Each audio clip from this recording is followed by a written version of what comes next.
नमस्कार दोस्तों, मैं हरिप्रसाद चौधरी, आपका दोस्त, सहयोगी व मोटिवेटर, आपके अपने यूट्यूब चैनल मंथन पब्लिकेशन पर आप सभी का फिर से हार्दिक स्वागत और अभिनंदन करता हूं। आज मैं आपके लिए इस वीडियो के माध्यम से भारतीय संविधान से संबंधित 30 अति महत्वपूर्ण प्रश्न लेकर के आया हूं, जो कि आपके लिए बहुत ही महत्वपूर्ण है, क्योंकि ये ऐसे प्रश्न हैं जो सभी प्रतियोगी परीक्षाओं में, जैसे SSC GD, Delhi police constable, CHSL, CGL, railway, Indian army और तमाम स्टेट्स एग्ज़ाम में बार बार पूछे जाते हैं। तो दोस्तों, सेशन को पूरा ज़रूर देख रहे हैं। और अब बिना टाइम वेस्ट किए बढ़ते हैं आज के अपने सेशन की ओर।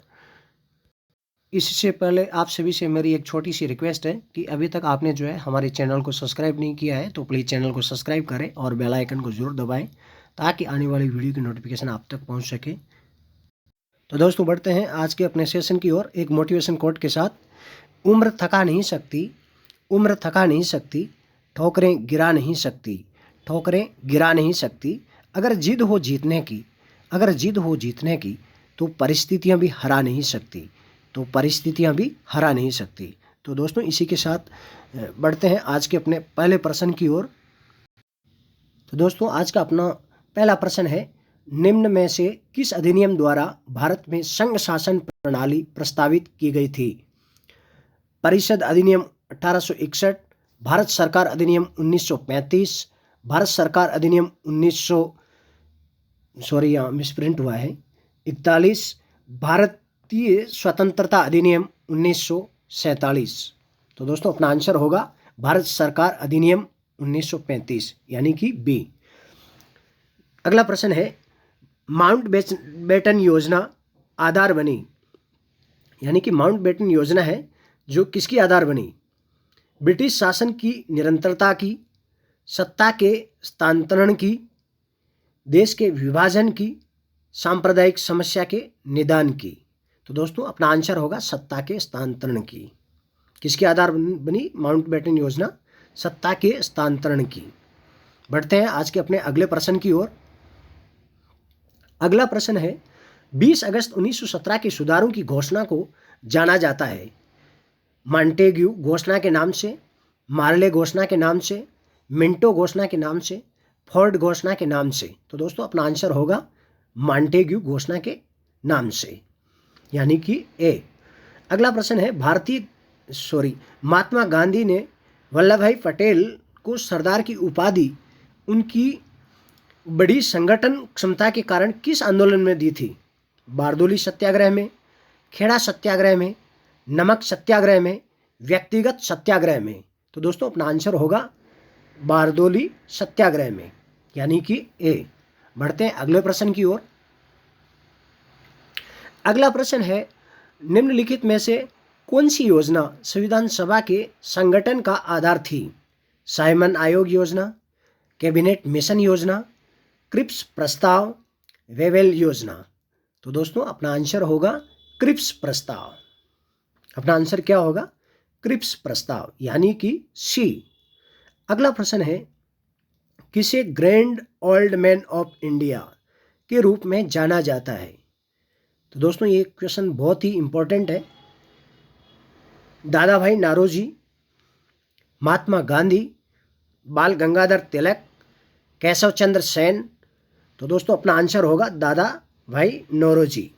अपना आंसर क्या होगा? दादा भाई नौरोजी। बढ़ते हैं अगले प्रश्न की ओर। अगला प्रश्न है, कांग्रेस और मुस्लिम लीग के बीच लखनऊ समझौते पर हस्ताक्षर कब हुए थे?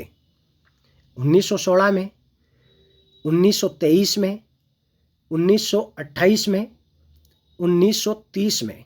तो दोस्तों, अपना आंसर होगा 1916 में। अपना आंसर क्या होगा? 1916 में। अगला प्रश्न है, बाल गंगाधर तिलक द्वारा स्थापित होम रूल लीग का प्रथम अध्यक्ष कौन था? लाला लाजपत राय, बाल Gangadhar Tilak, Joseph Baptista, Annie Besant. तो दोस्तों, अपना आंसर होगा बाल गंगाधर तिलक।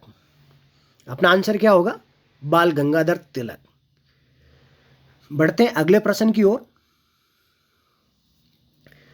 अगला प्रश्न है, भारत एक गणराज्य है क्योंकि विधायिका कार्यपालिका से अधिक शक्तिशाली है। भारत एक लोकतांत्रिक देश है। केंद्र और राज्यों के बीच शक्तियों का विभाजन है। भारत में राज्य अध्यक्ष यानी राष्ट्रपति का निर्वाचन होता है। तो दोस्तों अपना आंसर होगा भारत में राज्याध्यक्ष या राष्ट्राध्यक्ष या राष्ट्रपति का निर्वाचन होता है। तो अपना आंसर होगा डी। अगला प्रश्न है, किसी प्रांत के राज्यपाल को, बहुत ही अच्छे लेवल का प्रश्न है, कोई विवेकाधिकार नहीं है, बहुत व्यापक विवेकाधिकार है, कुछ निश्चित मामलों में विवेकाधिकार है, उपरोक्त में से कोई नहीं। तो दोस्तों अपना आंसर होगा कुछ निश्चित मामलों में विवेकाधिकार है। बढ़ते हैं अगले प्रश्न की ओर। अगला प्रश्न है, केंद्र में राष्ट्रपति शासन लागू किया जा सकता है बाह्य आपातकालीन स्थिति में, आंतरिक आपातकालीन स्थिति में, बाह्य एवं आंतरिक आपातकालीन स्थिति में, किसी भी समय पर नहीं। तो दोस्तों अपना आंसर होगा किसी भी समय पर नहीं, यानी कि ये केंद्र की बात कर रहा है, राज्यों की बात नहीं कर रहा है। अगला प्रश्न है, निम्नलिखित में से एक मुख्यमंत्री का राज्यपाल के प्रति कर्तव्य नहीं है? अपने दल की नीतियों के बारे में सूचित करना, मंत्री परिषद के सभी विषयों को सूचित करना, प्रशासन संबंधी सूचनाओं की जानकारी देना, विधान विशेष प्रस्तावनाओं के बारे में सूचित करना। तो दोस्तों अपना आंसर होगा ए, यानी कि अपने दल की नीतियों के बारे में सूचित करना। बढ़ते हैं अगले प्रश्न की ओर।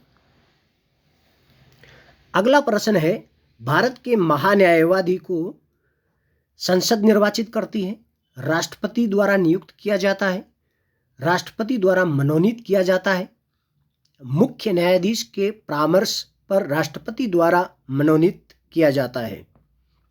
तो दोस्तों अपना आंसर होगा राष्ट्रपति द्वारा नियुक्त किया जाता है। अपना आंसर क्या होगा? राष्ट्रपति द्वारा नियुक्त किया जाता है, यानी कि बी। अगला प्रश्न है, भारतीय संविधान के अनुच्छेद 16 के किस खंड के अंतर्गत पिछड़े वर्गों के लिए आरक्षण का प्रावधान है? खंड 1 के अंतर्गत, खंड 2 के अंतर्गत, खंड 3 के अंतर्गत, खंड 4 के अंतर्गत। तो दोस्तों अपना आंसर होगा खंड 4। बढ़ते हैं आज के अपने अगले प्रश्न की ओर। अगला प्रश्न है, संविधान के अंतर्गत मूल अधिकारों का संरक्षक कौन है? संसद, राष्ट्रपति, न्यायपालिका, मंत्रिमंडल। तो दोस्तों अपना आंसर होगा न्यायपालिका। अपना आंसर क्या होगा? न्यायपालिका। अगला प्रश्न है, भारत में शोषण के विरुद्ध अधिकार निहित है, मानव व्यापार का निषेध तथा बेगार, खतरनाक व्यवसायों में बाल श्रम का निषेध, ए व बी दोनों, उपरोक्त में से कोई नहीं। तो दोस्तों अपना आंसर होगा ए व बी, यानी कि दोनों, मानव व्यापार का निषेध तथा बेगार एवं खतरनाक व्यवसायों में बाल श्रम का निषेध, ये दोनों जो है शोषण के विरुद्ध अधिकार में निहित है। बढ़ते हैं अगले प्रश्न की ओर। अगला प्रश्न है, जिस संविधान संशोधन से नागरिकों के संपत्ति के अधिकार का मूल अधिकारों की सूची से निष्कासन किया गया है वह है 42वां संविधान संशोधन, 43वां संविधान संशोधन, 44वां संविधान संशोधन, 45वां संविधान संशोधन। तो दोस्तों अपना आंसर होगा 44वां संविधान संशोधन। अगला प्रश्न है, निम्न में से कौन सा विषय समवर्ती सूची का है? पुलिस, आपराधिक मामले, रेडियो और टेलीविज़न, विदेशी मामले। तो दोस्तों अपना आंसर होगा आपराधिक मामले, ये समवर्ती सूची का विषय है। बढ़ते हैं अगले प्रश्न की ओर।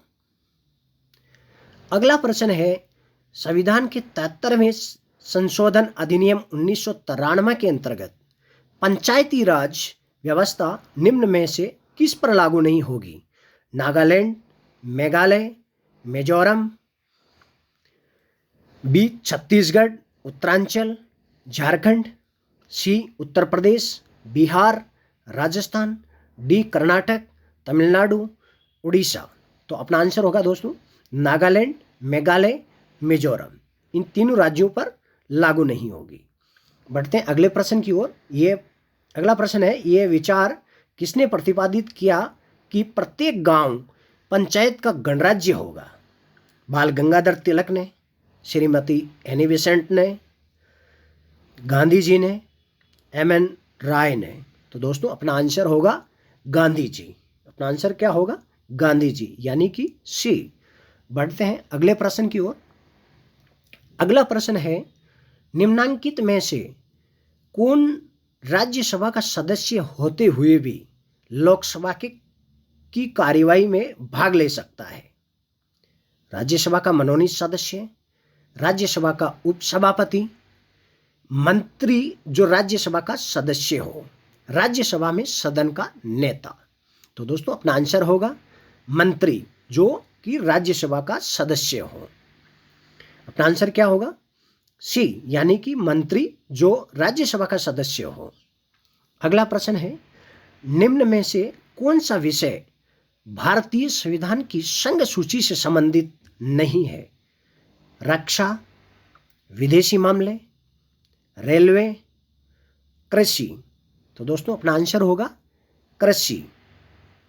बढ़ते हैं अगले प्रश्न की ओर। अगला प्रश्न है, हिंद स्वराज नामक पुस्तक के रचयिता है लाला लाजपत राय, महात्मा गांधी, डॉक्टर राजेंद्र प्रसाद, पंडित मदन मोहन मालवीय। तो दोस्तों अपना आंसर होगा महात्मा गांधी। अगला प्रश्न है, भारतीय राष्ट्रीय कांग्रेस के ऐतिहासिक लखनऊ अधिवेशन 1916 की अध्यक्षता किसने की थी? श्रीमती एनी बेसेंट ने, एस.एन. बनर्जी ने, मदन मोहन मालवीय ने, ए.सी. मजुमदार ने। तो दोस्तों अपना आंसर होगा ए.सी. मजुमदार। अपना आंसर क्या होगा? ए.सी. मजुमदार ने, यानी कि डी। बढ़ते हैं आज के अगले प्रश्न की ओर।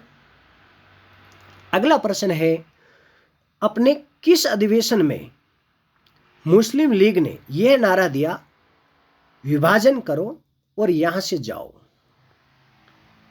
अच्छे लेवल का प्रश्न है। ए लाहौर अधिवेशन 1940 में, बी कराची अधिवेशन 1933 में, सी लखनऊ अधिवेशन 1931 में, डी कराची अधिवेशन 1943 में। तो दोस्तों अपना आंसर होगा डी, कराची अधिवेशन 1943 में। अगला प्रश्न है, निम्नलिखित में से कौन स्वराज पार्टी से संबंधित था? डॉक्टर राजेंद्र प्रसाद, सरदार पटेल, मोतीलाल नेहरू, पंडित जवाहरलाल नेहरू। तो दोस्तों अपना आंसर होगा सी, यानी कि मोतीलाल नेहरू। अपना आंसर क्या होगा?